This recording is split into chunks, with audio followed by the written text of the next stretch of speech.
Wanda vision में commercial भी महत्वपूर्ण है जो वांडा के लाइफ के इवेंट्स को फोकस करता है। तो मूवी इंसाइडर से मैं हूं मोहित और आपसे रिक्वेस्ट है वीडियो को लाइक कमेंट शेयर करने की, तो चैनल को सब्सक्राइब करने की और हाँ घंटा जरूर बजा देना। इस एपिसोड का कमर्शियल काफ़ी इंपॉर्टेंट है जहां हम एंटी डिप्रेशन टैबलेट का ऐड देखते हैं जो डायरेक्टली नेक्सस का रेफरेंस है, जो किसी को अपनी चॉइस के हिसाब से रियलिटी होस्ट करने देता है।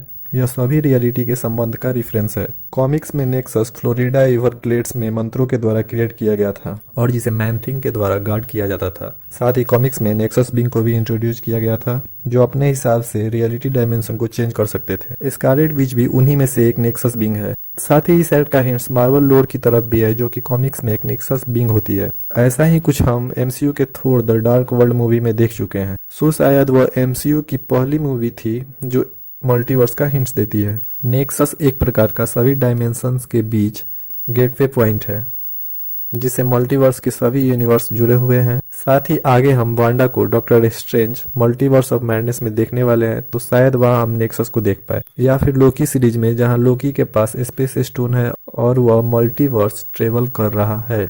तो कॉमिक्स के जैसा ही शायद यहाँ न्यू जर्सी में नेक्सस क्रिएट हुआ हो, जैसा यह हेक्स शेप का है और हेक्स जादू वर्क के लिए यूज होता है और शायद एक इस वांडा को मैनिपुलेट कर हेक्स क्रिएट करवाई हो, जहां वेस्टव्यू हेक्स एक नेक्सस पोर्टल की तरह मल्टीवर्स का गेट ओपन कर दिया हो और शायद एग्निस ही वह अननोन पर्सन हो जो हेक्स के अंदर से वांडा विजन को डिफरेंट यूनिवर्स या डायमेंशन के लिए डिफरेंट टाइम जोन पर ब्रॉडकास्ट कर रही हो, जिसे शॉर्ट वाले हेक्स के बाहर देखते हैं। और इसीलिए सिटकॉम भी अलग अलग एरा की होती है, जिससे कि हम फॉक्स के पिएट्रो को यहाँ एमसीयू में देख पा रहे हैं। साथ ही एग्निस के बेसमेंट एक प्राचीन टेम्पल की तरह दिखता है जहाँ पर डार्क मैजिक बुक होती है जो डॉक्टर स्ट्रेंज मूवी से कैग्लियोस्ट्रो बुक के सिमिलर है।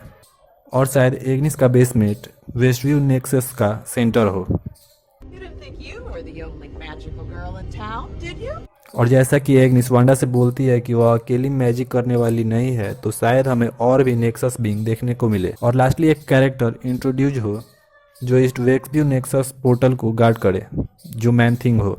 और आगे लो की वेब सीरीज और doctor strange multiverse of madness और स्पाइडरमैन 3 मूवीज मल्टीवर्स पर बेस्ड हैं। साथ ही नेक्सस ऑफ ऑल रियलिटीज को पहली बार 1972 में फियर इशू 11 में इंट्रोड्यूस किया गया था, जहां एक गुमनाम बुक से मंत्र को पढ़कर पोर्टल क्रिएट किया गया था जो कि नेक्सस पोर्टल था। और इस एपिसोड में एग्निस के पास भी वैसी ही गुमनाम मैजिक बुक है। साथ ही कॉमिक्स में ऐसे नेक्सस बिंग कपल को टाइम वेरिएंस और लोकी शो में दिखेंगे। और साथ ही एपिसोड के एक सीन में वांडा यह एंटी डिप्रेशन टैबलेट खाती भी दिखती है।